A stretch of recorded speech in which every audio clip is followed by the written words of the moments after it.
Kontinents. Wir sind gerade auf der Lauer nach einem wilden Lego-Set. Und wir haben es gerade erspielt. Seht ihr es auch schon? Wir sind heute mit euch auf einer wilden Safari unterwegs. In den fernen Ländern des schwarzen Kontinents.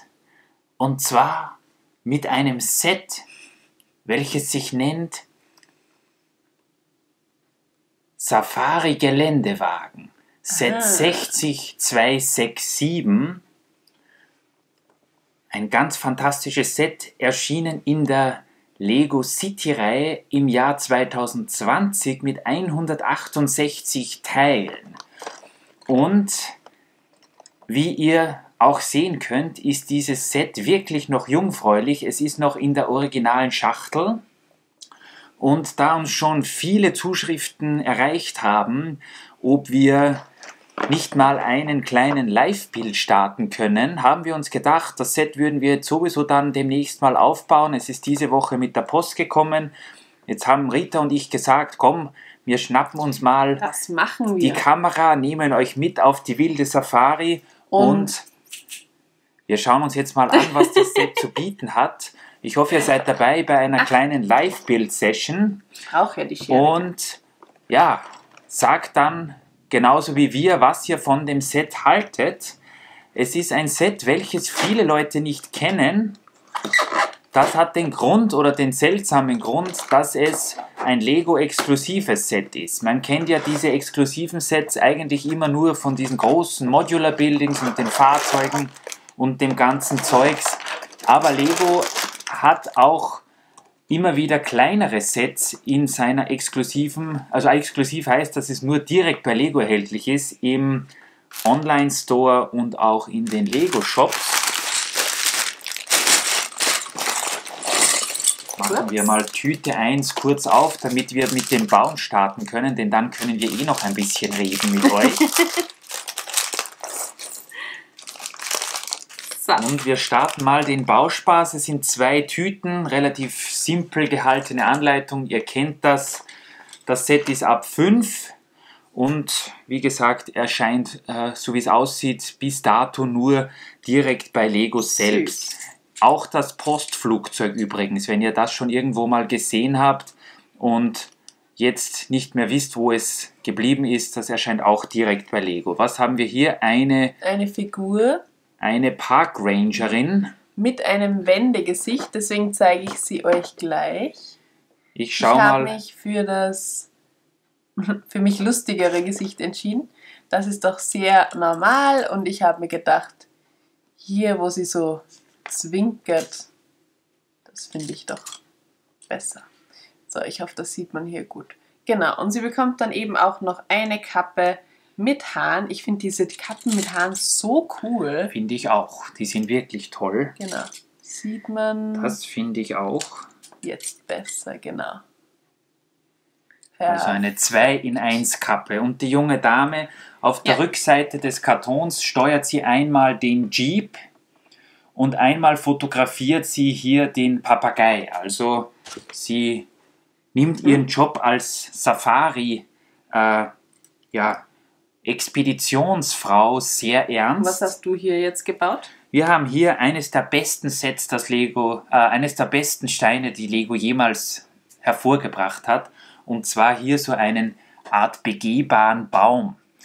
Den Stein habt ihr vielleicht schon mal gesehen, der kam auch, glaube ich, bei dieser Forstpolizei vor, wo sich jemand im Baum versteckt. Und zwar dieser Typ, der, glaube ich, seinem Freund helfen soll, aus dem Gefängnis auszubrechen. Und das ist jetzt hier der zweite Versuch, jemanden in einem Baum zu verstecken. Oder der dritte, ich weiß es gar nicht. Der hat übrigens auch Haare dabei, nur falls die Frage auftaucht. Aber natürlich, wenn er sich da als Baum versteckt, beziehungsweise in dem Baum versteckt, muss man die Haare heruntergeben.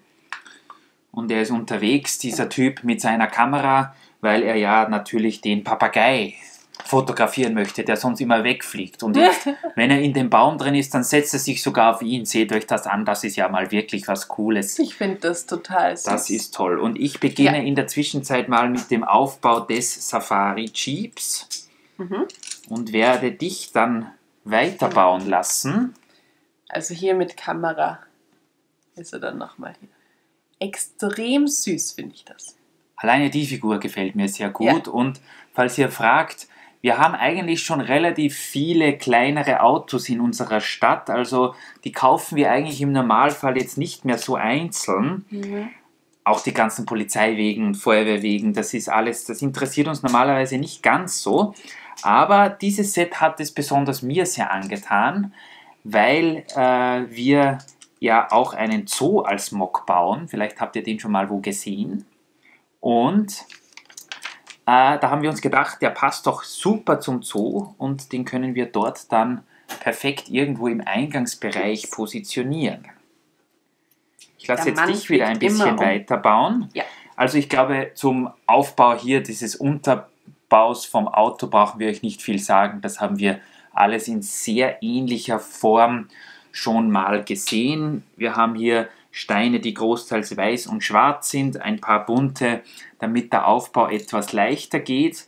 Und Rita wird uns jetzt gleich von ihren formidablen Aufbaukünsten überzeugen. Formidabel. Ihr habt sie ja, glaube ich, ihr habt sie in den Streams bei Building Bricks for Happiness schon öfter bauen gesehen. Ich hoffe ja, dass ihr da dabei wart. Auch mich natürlich, weil ich ja auch immer sehr viel und sehr brav aufbaue.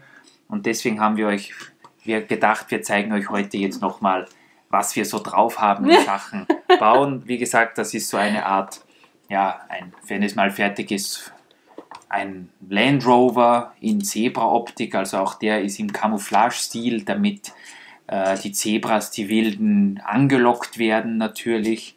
Und ja, wir hoffen, es ist ja auch so eine Löwin dabei, die ist hier noch separat eingepackt, dass die den Wagen nicht mit einem echten Zebra verwechselt, denn dann gibt es Probleme. Ich hoffe, unsere Safari-Leute haben dann die Fensterscheiben hochgekurbelt oder sitzen nicht irgendwo am Dach, denn das könnte wirklich gefährlich werden.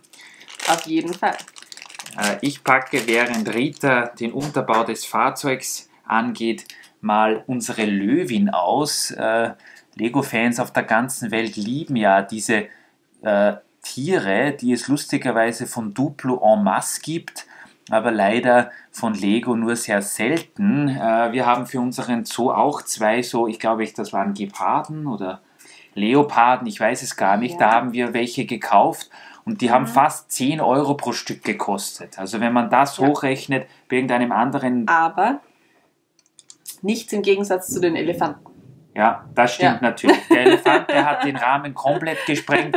Die waren mal bei irgendwelchen Adventures, Expedition Orient oder so Sets dabei. Die Elefanten haben uns fast 40 Euro pro Stück gekostet. Da gibt es einen hell- und einen dunkelgrauen. Das zeigen wir euch. Falls ihr euch fragt. Auf jeden Fall ist diese Löwin hier ein super Tier. Das werden wir sicher. Wir werden es vielleicht nicht wild in unserer Stadt herumlaufen lassen, aber lieber nicht. Da irgendwo, sich doch die ihr kennt das, das Tier kann die Hinterbeine so auf und ab bewegen und natürlich auch den Kopf. Und das ist die Hauptattraktion dieses Sets. Erzähl uns doch mal ein bisschen von deinem Baufortschritt. Ich habe jetzt hier schon das Lenkrad drinnen und auch hier auf der Seite diese 1x2er-Steine mit dieser Rille auf der Seite. Keine Ahnung, wie die heißt. Türen gibt es ja, glaube ich, nicht in diesem Set. Ich weiß es gar nicht. Was vielleicht auch besser ist, denn wenn wilde Bären und Nashörner auf den Jeep zustürmen, dann ist es besser, man hat keine Türen. Denn das kann wirklich ins Auge gehen. Du meinst, falls sie das dann aufmachen? Wobei, unser Freund im Baum, vielleicht habt ihr es zuerst gesehen, an seinem Wendegesicht, der hat ein bisschen Angst vor dem wilden Getier, was sich da so tummelt in Afrika. Wieso fährt der dann auf Safari? Vielleicht das ist vielleicht seine Freundin, dem geht es genauso wie mir. Sie sagt was und er, kann eigentlich nur mehr Ja sagen. Ihr Männer da draußen, ihr wisst, was das ist. Aha, ein Stickerbogen. Genau. Wir brauchen jetzt die Nummerntafel. Die kommt hier unten auf eine dunkelgraue 1x2 Fliese. Das habt ihr sicher schon Genau. öfter gemacht, dass ihr da eine Nummerntafel drauf geklebt habt. Mit der Brille geht das sehr schlecht. Ich sehe auch ein bisschen schlecht. Vielleicht habt ihr es schon bemerkt. Ich weiß teilweise gar nicht mal, wo die Teile am Tisch liegen. Auf jeden Fall sind hier sehr viele Sticker. Das Auto wäre sonst nur weiß. Das wäre nur ein weißer Jeep und diese ganzen Zebrateile werden mit Aufklebern auf das Set drauf gemacht. Ob man das jetzt als gut oder schlecht erachten kann, naja, wir sind hier bei City, wir sind da nicht ganz so streng. Genau. Auf jeden und Fall das ist ist hier jetzt auch- eben die Nummerntafel. Genau, mit diesem Rambock hier vorne drauf. Das heißt, hier So. können im Notfall auch Nilpferde und Elefanten aus dem Weg geräumt werden. Genau. Das ist schon wichtig, dass ein Auto, welches dort in Habe ich jetzt hier noch dieser was? gefährlichen Gegend unterwegs ist, dass das hat, wenn ja, es hart auf hart kommt sozusagen, weil man will ja nicht dann Bitte quer sehr. durch die Wildnis streifen zu Fuß, weil einem das Auto eingegangen ist, nur wenn man irgendwelche Tiere vor die Front bekommen hat. So, Achtung. Wir öffnen jetzt Säckchen 2, also es geht zügig voran. Auch ohne Zug. Genau. Ich kümmere mich in der Zwischenzeit um die kleinen Teile. Und der Ja, Spaß geht schon wieder weiter. Genau. Ich zeige euch nur, ich habe hier extra Was denn? den Lego-Katalog vorbereitet, denn dieses Set hat ja bei vielen, glaube ich, ein wenig für Verwirrung gesorgt. Und zwar sind Bei uns auf jeden Fall.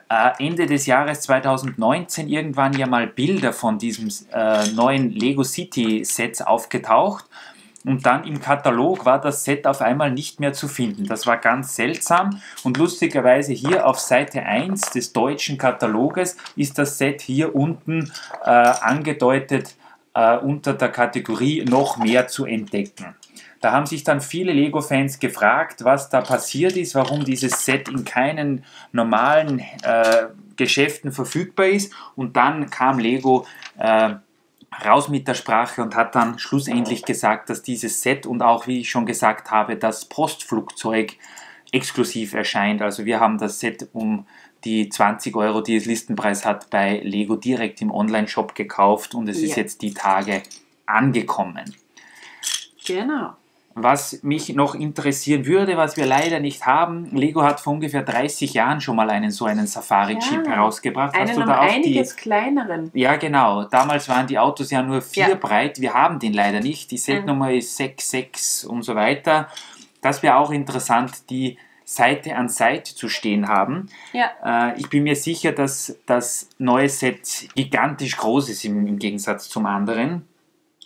Aber ja, das sind wir ja mittlerweile schon gewohnt. Vielleicht ist das hier das Set, was eher für Touristen ist, die auf den Hauptstraßen unterwegs sind, und das andere Set ist dann mehr so für die Kenner, die so die Seitenstraßen, die, was heißt die asphaltiert, die nicht mal asphaltiert sind und auch Nein. nicht keine Schotterstraßen mehr, wo man wirklich dann ins Gelände muss. Für das ist dann, glaube ich, Wieder die ein Geschichte Sticker. mit dem kleinen Set. Oh, es geht weiter mit Stickern. Also wie Genau. gesagt, die Sticker, Diesmal auf diese hier. wir kennen sie ja schon Wie aus heißen den diversen. Ja, das sind 1x2 Steine, also normale 1x2er Steine, sage ich immer dazu, die aber 2 hoch sind. Das hat hier den guten Grund, dass die Sticker zum Glück bei Lego nicht mehr auf verschiedene Teile aufgeteilt werden. Ihr kennt das vielleicht noch von früher. Dann hat man wieder die Teile auseinandergenommen oder unabsichtlich irgendwas Falsches erwischt und die Sticker waren in der Mitte auseinandergerissen und ja, das hat viele immer geärgert. Mittlerweile macht es Lego in den meisten Fällen zum Glück so, dass sie die Sticker immer auf größere Teile raufgeben oder sonst die Sticker teilen. Wobei ich es auch sehr nervig finde. Nicht nur, wenn das eben so wie du gerade gesagt hast, so wie es früher war, sondern auch wie es, und jetzt schneide ich mir zwar jetzt wieder selber ins Fleisch, aber gut, Jetzt bin ich aber gespannt. Ihr wahrscheinlich genauso. wie es beim Disney-Zug ist. Der Disney-Zug, ja, was ist damit? Hast du nur die Fenster vergessen? Die habe ich schon eingebaut, Die während hast du du schon. geklebt hast. Wo ja bei der ich glaube beim Disney-Zug selbst, da ist die Schrift aufgeteilt auf zwei, Ja, auf zwei Fliesen. Genau. Und wenn man das nicht schön klebt, dann ist das einfach irgendwie verrutscht und dann schaut das nicht schön aus, wo ich geschwitzt habe beim Aufkleben, weil ich mir dachte, wenn ich das jetzt vermassel, ist mein liebstes Set kaputt. Ich bin in dem Moment gar nicht ins Zimmer hereingekommen, denn ich wusste, dass das nicht eine gute Idee sein kann. Aber das habe ich mir auch gedacht. Da kauft man sich ein 330 Euro Set und dann muss man sich irgendwie mit Aufklebern herumärgern.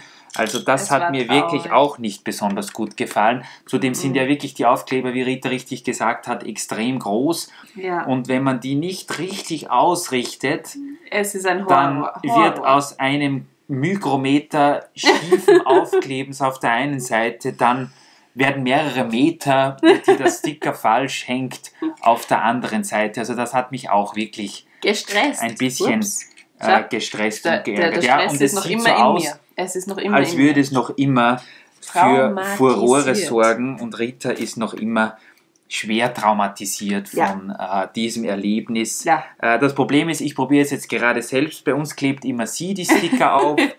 Weil ich das meistens nicht so gut kann. Die sind dann oft ein wenig schief. Noch dazu, bei denen habe ich gar nicht mal so schlecht erwischt. Es ist okay. Noch dazu mit Sonnenbrille, wo ich sowieso nichts sehe, ist das noch viel besser. Aber ja, jetzt könnt ihr euch wenigstens mal ein Bild machen von unseren kleinen Bauepisoden. Auf jeden Fall nimmt der Jeep schon wirklich Form an. Ja, lustigerweise, was glaube ich... noch ein Sticker, diesmal bist du dran. bei vielen auch gar nicht so der Fall ist, auf jeden Fall habe ich das jetzt schon öfter gehört, dass viele alleine Lego bauen, was bei uns eigentlich fast nie der Fall ist. Manchmal, ja wenn es sein schon. muss. Ja. Aber, oder wenn manchmal jemand zu arbeiten hat oder sonstiges und der andere kann es nicht mehr erwarten. Was natürlich auch sein kann, das ist ja ganz klar. Aber ansonsten bauen wir eigentlich sehr gerne gemeinsam. Wir haben uns, wie soll ich sagen, als Abendbeschäftigung das so angewohnt, dass wenn ein Set zu Hause ist, was noch nicht aufgebaut ist, was sehr häufig der Fall ist, dann setzen wir uns hin, haben wo ist übrigens mein Getränk? Ich habe gar nichts hier stehen. Schau, ich habe eins. Wasser mit Strohhalm. Wasser mit Strohhalm. Ich habe wieder nichts, das ist wieder typisch, dass an mich nicht gedacht wird. Wir setzen uns auf jeden Fall dann abends öfter hin und öffnen ein Set und ja, wie soll ich sagen, der Abend ist gerettet, die Welt ist in Ordnung. Es hat eigentlich auch noch nie den Fall gegeben, dass wir beim Lego-Bauen irgendwie zu streiten begonnen haben oder sonstiges. Es ist eigentlich hier, wie sonst auch, immer sehr friedlich. Außer natürlich, wenn man hier irgendwelche Kriegsspielereien aufbaut oder wie hier, wo wilde Tiere unterwegs sind, dann kann es schnell mal sein, dass es nicht mehr so friedlich ist. Oder Disney-Zugpickerl. Ja, oder das war eine Ausnahme, das stimmt allerdings.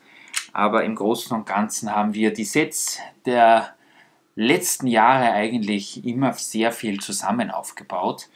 Und da haben wir uns gedacht, wir nehmen auch heute mal mit und zeigen euch mal, wie das auch sonst immer abläuft, denn heute seid ihr mal mehr oder weniger die Opfer. Rita ist zwar sehr Lego begeistert und sie baut für ihr Leben gern, natürlich auch an meiner Seite, aber ja, wie soll ich sagen, ich bin halt der Purist, der sich interessiert, wenn halt neue Teile verbaut werden zum Beispiel oder wenn irgendwas anders gebaut wird, wie ich das gewohnt bin und das interessiert sie dann manchmal nicht so und vielleicht interessiert es euch auch nicht, das hoffe ich natürlich nicht. Wenn es euch interessiert, dann sehr gerne.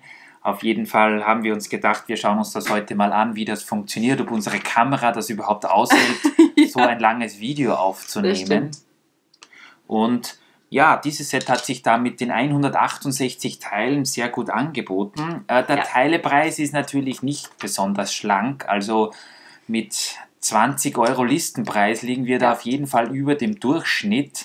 Auf der anderen Seite muss man sagen, es ist dieses Baumkostüm drinnen, was wirklich nicht schlecht ist. Es ist diese Löwin drinnen. Wie gesagt, wir haben für diese Großkatze, die ein bisschen hier ein Muster hat, ich glaube, das war der Gepard oder Leopard, ich weiß es nicht, haben wir 10 Euro bezahlt pro Stück für den Zoo. Also wenn man das aufrechnet mit dem Papagei, mit den 2 Dann Figuren war es ja ein Schnäppchen. und mit dem Jeep, der eigentlich wirklich sehr stattlich ist und gut aussieht, finde ich es eigentlich jetzt, auch wenn wir das Set jetzt noch nicht zusammengebaut haben, als Vorab-Fazit ganz okay. Wir werden dann später nochmal sehen, wie sich die ganze Geschichte so in unsere Stadt eingliedert. Aber ich finde, 20 Euro ist dann. Außerdem darf ich jetzt nichts Falsches sagen, denn es war ein Geburtstagsgeschenk an mich von Rita. Also, wenn ich da jetzt groß Kritik äußern würde, dann wäre das mein letztes Lego-Set gewesen, was ich zum Geburtstag bekommen hätte. Denn ich kaufe nur wunderbare Sachen. Genau, wollen wir jetzt, ich schreibe euch dann eine private Nachricht mit meinem echten Gedanken dazu. Aber nein, also das kann ich wirklich sagen. Ganz im Allgemeinen, die City-Sets, natürlich, wir sind da jetzt vielleicht nicht ganz wertungsfrei unterwegs, da wir ja an unserer Lego-Stadt bauen und City-Sets immer ganz toll finden. Auf der anderen Seite kann man da eigentlich mit solchen Sets nicht wirklich viel falsch machen, finde ich. Also falls ihr traumatisiert seid von Stickern, ist das Set leider definitiv nichts für euch. Denn es sind sehr viele Sticker auf kleinstem Raum. Ich habe ja schon mal, wir haben da hinten auch noch irgendwo ein Speed Champions Set rumliegen. Und der Grund, warum wir das eigentlich auch noch nicht aufgebaut haben, ist, dass das auch immer so viele Aufkleber sind, dass einem da schnell, siehst du, jetzt habe ich direkt einen Fehler gemacht, dass einem da schnell mal der Kragen platzen kann, wenn das immer so viele Aufkleber sind. Aber es ist auch hier, wie gesagt, ihr seht hier den Seitenteil des Fahrzeugs und da kommen jetzt diese 2x3 Fliesen in Zebra-Optik drauf, die mir eigentlich sehr, sehr gut gefallen. Ich bin nur gespannt, wie die in ein paar Jahren aussehen. Also dann wird das vielleicht wieder ein bisschen anders sein, aber na gut, wir finden uns damit ab. Ein Sticker fehlt noch, meine Liebe. Ich bin schon dabei. Dann sind wir, ich hoffe, du kannst dann all die Features eines Safari-Geländewagens aufzählen, denn auch der hat so sicherlich die ein oder andere Spezialität an sich. Ich war noch nie auf Safari, außer im Disney World. Wo es auch ich trage übrigens heute wieder ein Disney-Shirt, welches sich angeboten hat, denn es sieht einem Safari-Shirt am ähnlichsten. Und da kann man auch sehr gute Safaris machen und viele wilde Tiere sehen. Vor allem welche, die wirklich frei herumlaufen. Und ja, wir haben da sehr schöne Tiere gesehen. Also vielleicht ihr auch. Stimmt wohl. Das ist wirklich ganz toll. Und jetzt dürfen wir euch präsentieren. Rita, du hältst ihn in die Kamera. Einen Lego Safari Geländewagen mit der Setnummer 60267 in Zebra-Optik. Man kann leider weder die Türen öffnen, denn er hat keine Türen, und man kann auch nicht den Kofferraumdeckel öffnen, denn da ist kein Mechanismus drinnen, aber dafür kann man hier das Dach runternehmen, was einen Blick in das Innere offenbart. Haben da überhaupt 2 Leute Platz oder muss einer auf dem Dach sitzen? Nein, ich glaube, 2 Leute können schon gut drin sitzen. Zeige ich dir gleich. Ich habe nur noch die Rückseite hier. Genau, ich glaube, jetzt habe ich alles hergezeigt. Ich glaube, da passen schon 2 Leute rein, wenn ich mich nicht täusche. Ich hoffe es zumindest. Sonst muss unser Freund im Baum ausharren und warten, bis der Kollege mit dem Bus kommt und ihn abholt. Das wäre natürlich nichts. Nochmal ein kleiner Blick auf die Löwin, die sehr schön aussieht. So, ich nehme jetzt mal die Kamera weg, weil sonst geht das natürlich... Sie fährt den Wagen. Das ist auch interessant. So wie auf der Packung. Hier fährt auch sie den Wagen. Ja, sicher fährt sie den Wagen. Sie ist ja auch die das... Ach Mann. Auch mit Kaffeetasse, also auch in der afrikanischen Steppe ist es wichtig, dass man immer seine Tasse Kaffee bei der Hand hat. Natürlich, ganz klar. Also die Accessoires habe ich jetzt mal weggegeben, sonst kann man das hier nicht. Auch dieses Kostüm mit dem Baum kann man natürlich jetzt nicht super toll mitnehmen. Geht's, schau dir das an. Das ist ideal. Upsala. So, genau. Was mir sehr gut gefällt, ist, dass sie wirklich auf ein paar nette Details geachtet haben, die so einen Safari-Truck auszeichnet. Wir haben hier einen Schnorchel, dass er auch ein bisschen ins tiefere Gewässer fahren kann. Wir haben die Antenne, damit sie mit den Typen in der Station Kontakt halten können. Wir haben sogar einen kleinen Tankdeckel, eine Leiter hinten, damit man auf das Dach klettern kann. Also so gesehen wirklich, da steht dem Lego Technik Land Rover eigentlich in nichts nach, oder? Bezüglich Funktionen und dergleichen. Bis auf, wie schaut es beim Land Rover mit Türen aus? Hat er, glaube ich, ja. Und ob er auch nicht irgendeine Art Federung hat, bin ich mir nicht sicher. Unserer ist eher, ja, hart gefedert, damit er ja nicht so leicht im Schlamm stecken bleibt. Das ist ja ganz klar. Was ist jetzt dein Fazit zu diesem Set, meine Liebe? Nachdem ich sie geschenkt habe, wunderbar. Nein, mir gefällt es wirklich gut. Das Einzige, was mich eben gestört hat, sind die Aufkleber. Das hat mich leider schon. Es ist sehr anstrengend, so viele Sticker aufzukleben.